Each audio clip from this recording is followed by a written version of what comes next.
মূলত দুটো রাজ্য তার দুটো সীমান্তের দিকে নজর বাংলাদেশের, একদিকে পশ্চিমবঙ্গ আর অন্যদিকে ত্রিপুরা।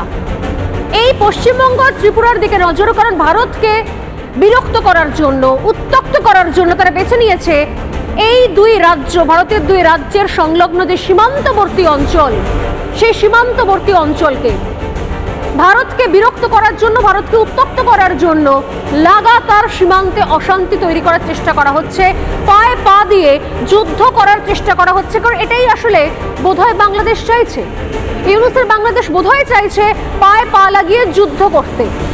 বারবার আমরা এর আগে বিভিন্ন উস্কানিমূলক মন্তব্য শুনেছি, 4 দিনে কলকাতা দখল শুনেছি তো। আর এবার কি হলো?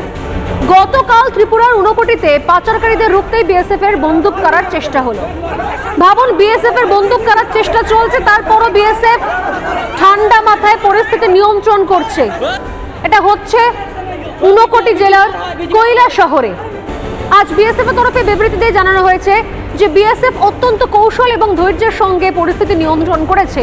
আসলে বিএসএফ কে উস্কানিমূলক মন্তব্য করে বিএসএফ কে উস্কানি দেওয়া হচ্ছে।